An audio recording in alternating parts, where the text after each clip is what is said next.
Aujourd'hui, on va vivre un chemin de croix vraiment spécial ensemble pour essayer de nous rapprocher du Seigneur, pour nous préparer à sa mort, mais surtout à sa résurrection. Je vous demande de faire preuve de respect durant le chemin de croix parce qu'on va vivre ce moment-là comme un moment d'intériorisation, donc un moment dans son cœur. Alors, on va essayer de rester en silence le plus possible.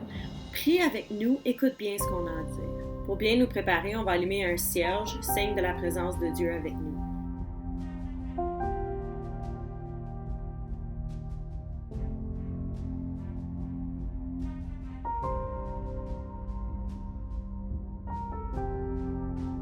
Par la prière, nous nous unissons aux souffrances de Jésus et à celles de tous les êtres humains. Nous remercions Jésus. C'est pour chacun de nous qu'il a supporté l'épreuve de la croix. En priant le chemin de croix, Jésus nous invite à changer notre cœur pour aimer comme lui seul sait aimer. Mes chers amis, prions pour que notre vie corresponde toujours davantage à ce que dit l'amour de Dieu. Seigneur Jésus, donne-nous la lumière de la foi, afin que nous ayons le courage de suivre ton chemin d'amour, que nous n'ayons pas honte de t'aimer et d'aimer notre prochain. Amen. Première station. Jésus est condamné à mort. Pilate sortit une nouvelle fois et dit à la foule, « Eh bien, je vais vous l'emmener ici dehors afin que vous compreniez que je ne trouve aucune raison de condamner cet homme. » Jésus sortit donc. Il portait la couronne d'épines et le manteau rouge. Et Pilate leur dit, « Voilà l'homme. » Mais lorsque les chefs des prêtres et les gardes le virent, ils crièrent, « Cloue-le sur une croix! Cloue-le sur une croix! » Pilate leur dit, « Allez le clouer vous-même sur une croix, car je ne trouve personnellement aucune raison de le condamner. » C'était le jour qui précédait la fête de la Pâque, vers midi. Pilate dit aux Juifs, « Voilà votre roi. » Mais ils se mirent à crier, « À mort! À mort! Cloue-le sur une croix! » Pilate leur dit, « Faut-il que je cloue votre roi sur une croix? » Les chefs des prêtres répondirent, « Nous n'avons pas d'autre roi que l'empereur. » Alors Pilate leur livra Jésus pour qu'on le cloue sur une croix. Quel mal a-t-il donc fait? Aucun. Il a toujours aimé, rendu service. Il a guéri les malades. Il nous a annoncé que nous devons nous aimer les uns les autres. Il ne s'est pas défendu. Il est resté calme, sans colère, en paix avec lui-même et avec son Père. Et nous, dans nos communautés et nos milieux de vie, ne sommes-nous pas portés à condamner, nous aussi, à exclure ceux qui ne pensent pas comme nous, qui dérangent? Le temps est venu de passer de Pilate à Jésus. Quand je condamne les autres, quand je les juge, c'est toi, Seigneur, que je rejette. Seigneur Jésus, toi qui n'as jamais condamné personne, apprends-moi à aimer comme toi seul sais aimer. Station 2. Jésus est chargé de sa croix. Jésus dut porter lui-même sa croix pour sortir de la ville et aller à un endroit appelé le lieu du crâne, qu'on nomme Golgotha en hébreu. Mes chers amis, la croix, vous savez, elle est lourde. Puis parfois, on a l'impression qu'il n'y a rien de plus lourd qu'une croix. Jésus lui-même avait de la difficulté à porter sa croix. Parce que la croix l'écrasait, la croix pesait sur ses épaules. Mais encore plus, la croix pesait dans son cœur. Parfois, quand on me demande de rendre un service et que je cherche des excuses, quand j'ai quelque chose de difficile à faire et que je n'ai plus envie tout d'un coup, il m'arrive aussi parfois, il nous arrive que les mots des autres nous blessent. Ça fait mal dans le cœur. Parfois, on ne se sent pas bien. C'est lourd, c'est très lourd. Alors, qu'est-ce qu'on fait? On les remet à Jésus, lui-même qui a porté sa croix. Jésus, tu portes avec moi le poids des petites et grandes souffrances de ma vie. Je te prie, Seigneur, pour tous ceux et celles qui peinent sous le poids des difficultés, des injustices et des douleurs de toutes sortes. Station 3. Jésus tombe pour la première fois. Or, il supportait les maladies qui auraient dû nous atteindre. Il subissait la souffrance que nous méritions.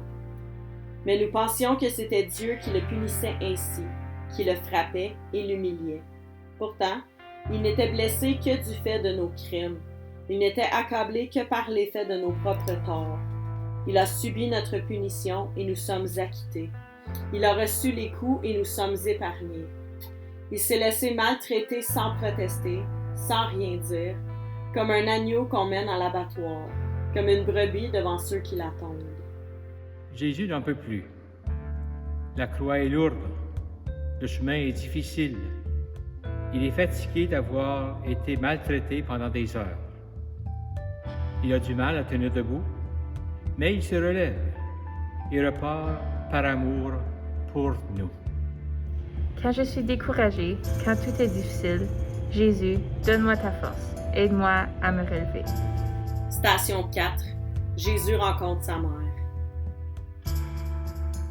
Siméon les bénit et dit à Marie, la mère de Jésus, « Dieu a destiné cet enfant à causer la chute ou le relèvement de beaucoup en Israël. Il sera un signe de Dieu auquel les gens s'opposeront, et il mettra ainsi en pleine lumière les pensées cachées dans le cœur de beaucoup. Quant à toi, Marie, la douleur te transpercera l'âme comme une épée. » Marie, elle est toujours là, dans les moments joyeux de la vie de son fils, comme un os de Cana, mais aussi quand il souffre, quand il a besoin d'aide. Sur le chemin de croix, Marie rencontre son fils. « C'est mon fils bien-aimé, se dit-elle. Pourquoi tout ce mal contre lui ?» Elle est là, tout simplement en silence. Elle aide de la force de son amour et de son regard. Elle a beaucoup de peine, mais elle garde silence. Un silence d'espérance. Elle sait bien que Dieu ne délaissera pas son fils. Marie, mère de Jésus et mère de tous les humains, tu as dit oui à la vie. Dans le silence, apprends-nous à dire oui et à le dire jusqu'au bout. Station 5. Simon de Cyrène porte la croix de Jésus. Tandis qu'ils emmenaient Jésus, ils rencontrèrent Simon, un homme de Cyrène, qui revenait dans les champs. Les soldats se saisirent de lui et le chargèrent de la croix pour qu'il la porte derrière Jésus. Alors la faim, la soif, la maladie, la misère, le respect, les lois, c'est la responsabilité de tous. Alors, personne ne peut se sauver toute seule. Personne ne peut être heureux toute seule. Quand les gens travaillent, l'un pour l'autre et l'un avec l'autre, ils deviennent plus humains. Seigneur Jésus, as-tu besoin de moi pour t'aider à porter ta croix? Rends-moi attentif aux besoins de ceux qui m'entourent. Quand je les aide, c'est toi que j'aide. Station 6. Véronique essuie le visage de Jésus. J'avais faim et vous m'avez donné à manger. J'avais soif, vous m'avez donné à boire. J'étais un étranger, vous m'avez accueilli. J'étais nu et vous m'avez habillé. J'étais malade et vous m'avez visité. J'étais en prison et vous êtes venu jusqu'à moi. Véronique est celle qui s'est fait proche du Christ aux pires instants de son existence. Les chrétiens sont ainsi invités à voir en elle un modèle, à devenir chaque jour plus proche des faibles et des malheureux. Elle pose un geste de tendresse courageux et spontané pour celui que tous ont rejeté. Comme elle, bien des hommes et des femmes osent sortir de la foule et embrasser le visage du rejeté. Toi, est-ce que toi tu oses essuyer les larmes d'un ami qui a de la peine? Est-ce que tu oses prendre la main d'un pauvre ou sourire aux personnes malades que tu connais? Comme cette femme qui essuie ton visage, par amour, je peux soulager ceux qui souffrent. Jésus, je te prie pour les malades, les personnes âgées, les personnes seules et abandonnées, pour tous ceux qui sont tristes et que je voudrais consoler. Station 7. Jésus tombe pour la deuxième fois. Dans son propre corps, il a porté nos péchés sur la croix, afin que nous mourions au péché et que nous vivions d'une vie juste. C'est par ces blessures que vous avez été guéris. La croix qu'il porte, ce n'est pas seulement un morceau de bois, c'est son manque d'amour, nos mauvaises décisions. C'est le mal qui habite le cœur des gens. Malgré l'aide de Simon, Jésus ne tient plus debout. Autour de lui, des gens rient. Les soldats sont furieux. Encore une fois, il se lève. Encore une fois, il repart. Jésus, il y a des journées où rien ne fonctionne, où je rate tout ce que je fais, où je suis fatiguée, où je n'ai plus de courage, où j'ai envie de tout arrêter. Aide-moi à tenir bon et à continuer. Station 8. Jésus rencontre les femmes de Jérusalem. Une grande foule de gens du peuple le suivait, ainsi que des femmes qui pleuraient et se lamentaient à cause de lui. Jésus se tourna vers elles et dit, « Femmes de Jérusalem, ne pleurez pas à mon sujet, pleurez plutôt pour vous et pour vos enfants. Car si l'on traite ainsi le bois vert, qu'arrivera-t-il au bois sec? » Ce n'est pas sur les souffrances de Jésus que nous sommes invités à pleurer, mais sur nos manques d'amour, nos mauvaises décisions et nos inattentions. Jésus nous invite tous les jours et nous le laissons passer sans le voir. Essayons de le reconnaître dans cette personne que la société rejette, dans celui qui ne trouve pas de travail, dans cette femme seule, abandonnée, et aussi dans notre entourage, des personnes qui vivent seules dans leur maison, des personnes qui n'ont rien. Accueille-les au nom de Jésus. Seigneur, aide-nous à entendre ton message. Que nos larmes n'entrent d'abord notre cœur et nous connaîtrons la joie de pardonner et d'être pardonnés. Nous serons libres de cette liberté-là et personne ne nous l'enlèvera. Station 9. Jésus tombe pour la troisième fois. Vous êtes demeurés continuellement avec moi dans mes épreuves, et de même que le Père a disposé du royaume en ma faveur, de même j'en dispose pour vous. Vous mangerez et boirez à ma table dans mon royaume. Jésus tombe encore et encore. Ses forces l'abandonnent, mais pas sa volonté. Par amour pour nous, il ira jusqu'au bout du chemin. 3 jours plus tard, il ressuscitera.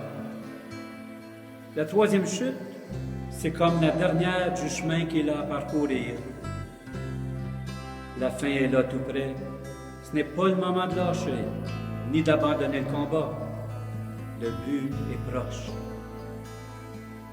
Jésus se relève donc pour emprunter la dernière ligne droite de son chemin de croix et entrer dans sa gloire. C'est complètement au bout de ce chemin qu'il sera victorieux. Quelle belle leçon de courage qu'il nous donne. Jésus, quand je suis trop fatiguée, aide-moi à regarder vers toi pour me donner du courage. Station 10. Jésus est dépouillé de ses vêtements. Quand les soldats eurent mis Jésus en croix, ils prirent ses vêtements et les divisèrent en 4 parts, une pour chaque soldat. Ils prirent aussi sa tunique qui était sans couture, tissée en une seule pièce du haut en bas. Les soldats se dirent les uns aux autres, « Ne déchirons pas cette tunique, mais tirons au sort pour savoir à qui elle appartiendra. » C'est ainsi que devait se réaliser le passage de l'Écriture qui déclare « Ils se sont partagés mes habits et ils ont tiré au sort mon vêtement. Voilà ce que firent les soldats. » Il était déjà seul et maintenant nu. Mais il reste quand même digne et droit. Pourquoi? Il sait que tu l'aimes Il a confiance en lui. Il croit. Tant de personnes souffrent de manque de respect et de dignité pour la personne humaine. Est-ce qu'il t'est déjà arrivé de te sentir comme si les autres ne te respectaient pas? Dieu a donné la vie aux humains parce que nous sommes créés à son image. Jésus t'aime. Jésus aime ton prochain. Faisons preuve de respect les uns envers les autres. Jésus, aide-moi à reconnaître que je suis aimé de Dieu. Aide-moi à faire confiance, même quand c'est difficile, même quand ça va mal. Aide-moi à me souvenir que Dieu reste avec moi. Station 11. Jésus est cloué sur la croix. Il était 9 heures du matin quand ils le clouèrent sur la croix. Sur l'écriteau qui indiquait la raison de sa condamnation, il y avait ces mots, « Le roi des Juifs ». Ils clouèrent aussi 2 brigands sur des croix à côté de Jésus, l'un à sa droite et l'autre à sa gauche. Jésus est cloué sur la croix. Et bien entendu, comme pour l'empêcher de se relever. On l'a cloué, mais sur place. Ses mains ne peuvent plus bouger. Ces mains-là, les mains qui accueillaient les petits, les mains qui accueillaient les pauvres, les mains qui accueillaient les malades et les guérissaient. Ces mêmes qui ont offert amour et pardon. Elles sont clouées sur la croix. C'est Jésus, c'est le Fils de Dieu qui est sur la croix. Voilà maintenant sur la croix, ses bras sont ouverts, comme pour dire à chacun de nous, viens, regarde, je suis avec toi. Viens, prends, je te donne mon amour. Jésus, à l'heure de ta mort, tes bras sont ouverts pour me montrer combien tu m'aimes. Apprends-moi, Jésus, à aimer et à pardonner comme toi. Station 12. Jésus meurt sur la croix. Il était environ midi quand le soleil cessa de briller. L'obscurité se fit sur tout le pays et dura jusqu'à 3 heures de l'après-midi. Le rideau suspendu dans le temple se déchira par le milieu. Jésus s'écria d'une voix forte, « Père, je remets mon esprit entre tes mains. » Après avoir dit ces mots, il mourut. En signe de respect pour Jésus, qui a donné sa vie pour nous rendre libres et nous conduire à Dieu le Père, je vous invite à vous mettre à genoux et à prendre un moment de silence.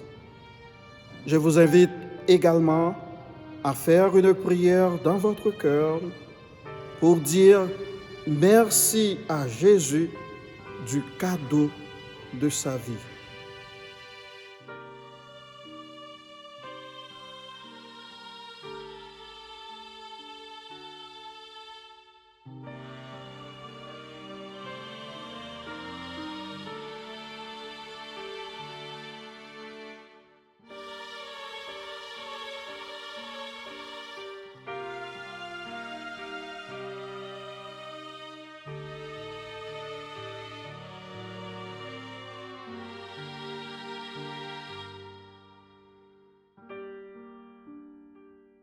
Station 13.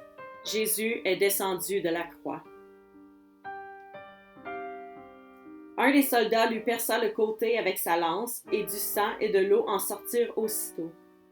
Après ça, Joseph, qui était d'Arimathée, demanda à Pilate l'autorisation d'apporter le corps de Jésus.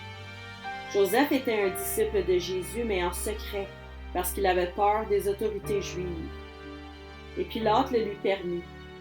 Joseph alla donc emporter le corps de Jésus. Jésus est descendu de la croix. Pendant ce temps, tout le monde est parti. Marie est encore là avec Jean et quelques autres. Jésus est descendu de la croix et déposé entre les bras de sa mère, Marie, qui l'embrasse. Et une dernière fois, bien sûr, elle prie, Marie, comme son fils le lui a appris. Elle pleure aussi, mais surtout, elle prie. Marie, quand tu reçois le corps de Jésus, tu as beaucoup de peine, mais il te donne sa paix. Aide-nous à marcher ensemble à travers les défis de la vie vers cette paix. Station 14. Jésus est mis au tombeau. Joseph descendit le corps de Jésus de la croix, l'enveloppa dans un drap de lin et le déposa dans un tombeau qui avait été creusé dans le roc, un tombeau dans lequel on n'avait jamais mis personne. C'était vendredi et le sabbat allait commencer. Les femmes qui avaient accompagné Jésus depuis la Galilée vinrent avec Joseph. Elles regardèrent le tombeau et virent comment le corps de Jésus y était placé. On met Jésus en terre. On ne peut plus le toucher, lui parler ou le voir. C'est vraiment la tristesse. Où est-il maintenant celui qu'on appelait la lumière de Dieu? Où est-il donc celui qui annonçait la vie? Il ne faut pas oublier que ce n'est pas ici que l'histoire s'arrête. Car le troisième jour, Jésus est ressuscité. Jésus, même si je ne te vois pas, je sais que tu es toujours présent avec nous. Je peux t'entendre si j'apprends à reconnaître les signes que tu m'envoies. Jésus, aide-moi à voir que les histoires ne s'arrêtent pas là où elles semblent s'arrêter. Je sais que tu es toujours vivant dans mon cœur, dans le cœur des autres. C'est ça la beauté de ma foi. Notre Père, qui es au ciel, que ton nom soit sanctifié, que ton règne vienne, que ta volonté soit faite sur la terre comme au ciel. Donne-nous aujourd'hui notre pain de ce jour. Pardonne-nous nos offenses, comme nous pardonnons aussi à ceux qui nous ont offensés. Et ne nous laissez pas entrer en tentation, mais délivre-nous du mal.